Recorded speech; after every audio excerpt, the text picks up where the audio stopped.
Hi, I'm Devaraj Southworth, CEO and co-founder of Thirstie, the leading e-commerce and data solutions provider for beverage alcohol brands in the U.S. I'm joined today by Neil Grosscup, CEO of Tanteo Spirits, producer of award-winning and line of traditional and spicy tequilas. Welcome, Neil. Thanks, Devaraj. Great to be here. Thanks for joining us today. To set the stage, the Are You Thirsty video series in partnership with Park Street is a collection of concise and informative interviews with thirsty clients to discuss insights, lessons learned, and best practices as they relate to e-commerce and data solutions for beverage alcohol brands. You can find the full suite of Are You Thirsty videos within the Park Street University video archives. Today, we're talking about specific lessons learned and best practices for independent brands for building, nurturing, and selling their brands direct to consumer. Due to the complex legal and regulatory complexities of the beverage alcohol industry, suppliers were only able to market their brands, but unable to sell direct to consumers. Thirstie has now given brands direct control of the full customer journey. Neil, perhaps you can tell us a little about Tanteo Tequila and the brand you launched in December of 2008. For sure. We started Tanteo with the goal of making the best spicy tequila in the world, crafted to make the perfect spicy margarita. Our company's had quite the journey over the past 12 years, including broadening this focus to include traditional tequila, but we've always focused on delivering a great experience to all of our stakeholders.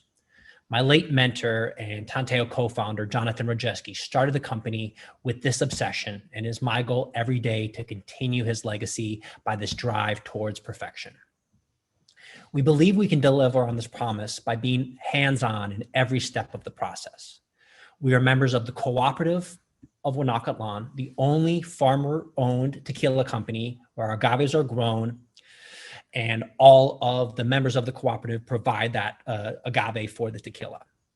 We try to recreate this experience at Casa Tanteo, our Brooklyn headquarters that pre-pandemic was host to many happy hours and staff trainings, and we can't wait to get back to that level when a vaccine gets rolled out across the country. We take a lot of pride in building a best-in-class sales organization in-house so that we can service all of our distributor partners and our top retail accounts.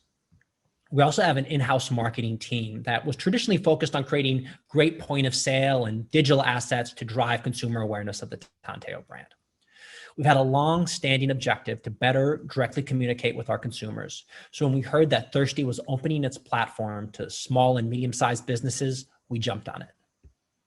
The tequila spirits segment of the industry has been tremendously hot. It's seen tremendous activity with what seems like new brands hitting the market almost every month at this point. IWSR Drinks Market Analysis has indicated the segment is one of the industry's fastest growth segments. Can you give us a bit of a flavor for what it's been like competing in such a dynamic segment, in particular just the last year? Well, 2020 has sure been something. When COVID hit, 75% of our business was on-premise. And when our on-premise partners suffer, we suffer. Not only has the majority of our customers been forced to shut their doors and radically adapt to the pandemic, our team has had to adjust from the social day-to-day of being outside sales reps to staring in front of a computer as inside sales professionals. This was no small change, as our team is quite social and used to going out and visiting bars and restaurants 5 days a week. When COVID hit, we radically changed this, with the whole team doing Zoom calls, through email and at home, which has made the day-to-day a little bit less fun than pre-COVID. Although we do count our blessings because we're all still employed and the company has been doing well. This is because tequila has been hot. We're very, very fortunate for the strength of the tequila category, and our off-premise business has grown by triple digits throughout 2020. This really has let us weather the storm. Tequila's hot, but spicy margaritas are also on fire. And this drink has moved from the professional bartender making a spicy margarita at your local bar to the home bartender making it at home in the era of COVID. We've really leaned into this and have found the most success in 2020 with our jalapeno and our habanero expressions. They're differentiated, but they're also functional, and they're the best way to make a spicy margarita simply and consistently. This focus on being different but not gimmicky is how we stand out from our competitors, many of which have larger budgets, more influence at the distributor, and more feet on the street. E-commerce traditionally has been underdeveloped for beverage alcohol. It has been growing about 2x year over year, dating back to 2010. The global pandemic certainly didn't birth alcohol e-commerce, but it sure has accelerated it. E-commerce provides brands the ability to interact directly with their customers. Neil, how has e-commerce become an essential part of your overall sales strategy? Well, we do believe that beverage alcohol has the potential to be disrupted like Amazon did to books or Netflix has done to movies by a transition to online sales. However, there's quite a few unique challenges for the beverage alcohol business, and I wanted to point out 5 of them that we think long and hard about. The first is the 3-tier system. It makes it less profitable and more points of friction to deliver a product to the consumer's glass. Number 2 is age verification. It makes it more expensive and more difficult for shippers to verify someone's age while delivering it, and they actually need to have somebody at home when a package is delivered. Number 3, alcohol is pretty heavy, especially on kind of a weight per pound of sales. So especially for an item that you're drinking every day, it's pretty expensive to ship it online. Number 4 is the high concentration of liquor stores across the country. I live in New York. There's 15 liquor stores within walking distance. So it has to be a lot better of an experience to get me to not have to go to want to go to my local liquor store and get that instant gratification and to buy that liquor online. And then lastly, number 5 is there's a lot of state-specific rules. Some states have a big legal gray area if you can ship across state borders. Other states explicitly prohibit it, which makes it more difficult to fulfill to 50 different states across the country. Because of these challenges, it's really difficult for beverage alcohol to be more cost-effective or efficient than walking over to your local liquor store. However, consumers want to buy booze online. And with the pandemic, this is more acute than ever before. While we've always believed that e-commerce was the future, we have also believed that we would be a stronger brand if we had a direct connection with our consumers and a better capacity to understand their behaviors and buying habits. Before 2020, there was not a platform for us to do this in a compliant way. However, with Thirstie Access's launch last year, it's made it easier for consumers to order online. And with the forced migration online because of COVID, we are starting to see a tangible amount of our total retail sales coming from e-commerce.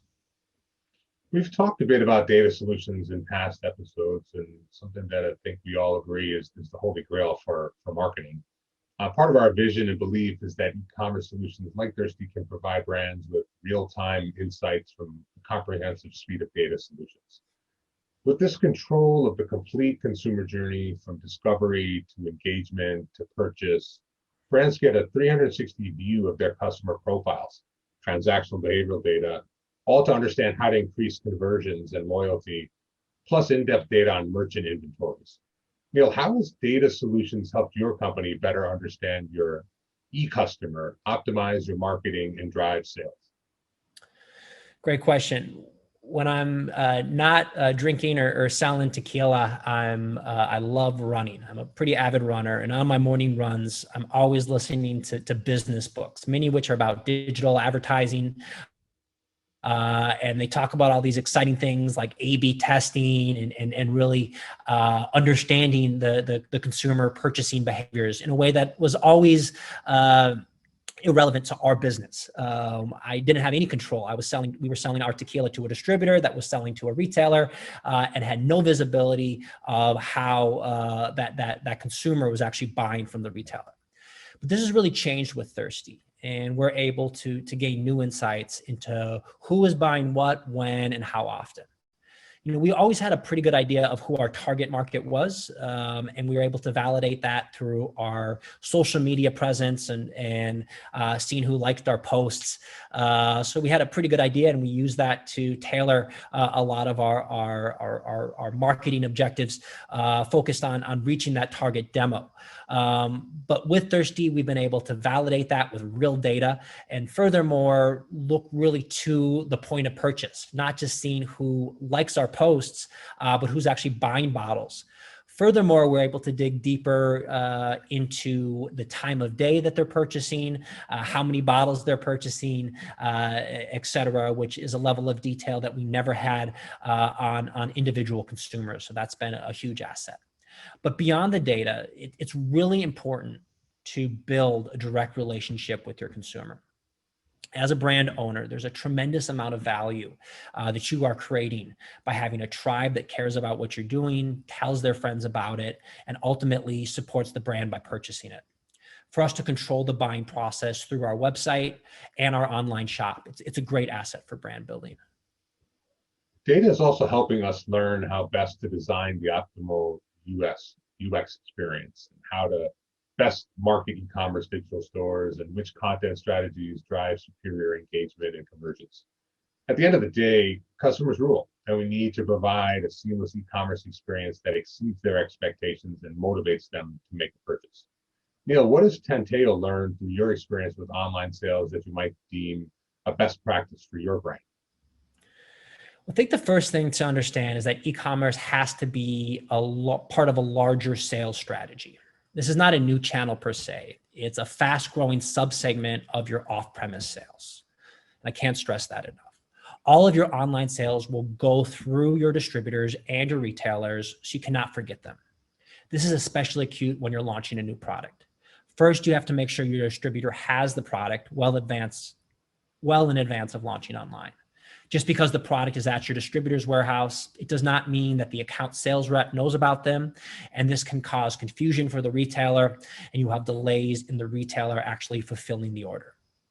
To expand upon this, and I said it before, e-commerce is the fastest growing part of beverage alcohol sales, but it's still a relatively small part of your total retail sales. You are missing opportunities if you see this as your only selling strategy and don't pay attention to servicing brick and mortar retailers and those consumers that are going into the brick and mortar retailers. Second, I would say sweat the details. The exciting thing about e-commerce and a platform like Thirstie is that you control more of the sales process, but this also gives additional opportunities for things to go wrong. So make sure that you're constantly testing out that user experience to be confident that the shop is working the way you want it to. It is on your website. This is going to be a reflection of your brand in a way that the retailer messing up is not necessarily going to affect. If they're buying in brick and mortar, they're not going to. It's not going to affect that perception of the brand in the same way as a consumer buying it from your actual website. Third, I would say find opportunities to communicate with your consumers. So from the data that we've gotten through Thirstie, we've understood that email marketing works. Every time that we send out an email, we see a spike in orders. This has allowed us to adapt new processes like an abandoned cart email. When someone abandons their cart, we're retargeting them and seeing more sales through that. We've expanded it to making cocktail recipes that have shoppable links on them, and then also promoting holidays that will feature, will help promote consumption of your brand. So we have National Spicy Margarita Day on January 26th, and we'll be combining all of those initiatives from email marketing to recipes to help drive as much online traffic as we can on January 26th. Lastly, I would say these things are not free. And because of the three-tier system and the distributor and retailer's margin, it's tough to fund things like free shipping or a discount code on your product without significantly eating into your bottom line. So you have to be creative in your promotions and know that you never can be as aggressive as a lot of other product categories that have higher margins or can actually operate DTC, can discount in a way that we just never can in beverage alcohol. Thanks very much, Neil. very insightful, and it's a pleasure to work with leadership and brands like yours that understand the challenges, and is one of the value propositions we like to believe that we offer is to be not only a solution provider from an e-commerce and a data perspective, but also advisors with regards to what we've seen.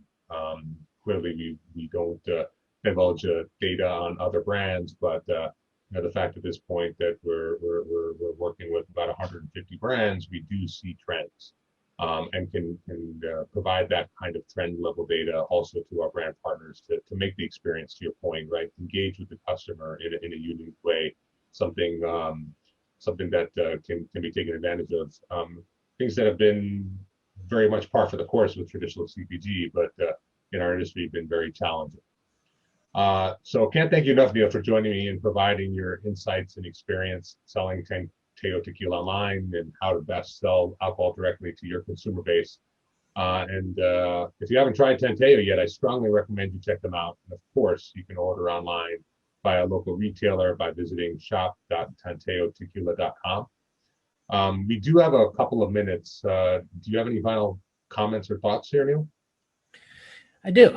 At the end of the day, the most valuable thing you can do as a brand owner is grow your brand. Your value is not in your distillery. It's not in your inventory. It's not even in your account or distributor relationships. It's in the brand that you're building and how it resonates with consumers. E-commerce is a great way to improve that brand equity, so work every day to improve it. It's challenging because of these regulations in our business. It makes it less profitable, slower to adapt, and a more challenging user experience to buy online than in other consumer product categories. While it's not prudent to bet your company on online sales today, as it is still a small section of the overall success of your brand, it is the future and one of your best ways to build brand loyalty now. These unique challenges to our business still exist, and it's our strategy to not let the perfect be the enemy of the good. So we're looking to constantly improve upon our e-commerce experience and address these unique pain points, knowing that we're not perfect yet. Make sure your e-commerce partner has that same philosophy, that they have a product and a legal team that is constantly tinkering and adapting to the changes. Our industry has changed because of COVID. It will continue to change, and you need to be with an e-commerce partner that sees those changes and is adapting to them in real time. Thanks very much, Neil, for joining us. We certainly appreciate the time you took to speak with us today, and welcome back anytime. Thank you. Thanks again for having me.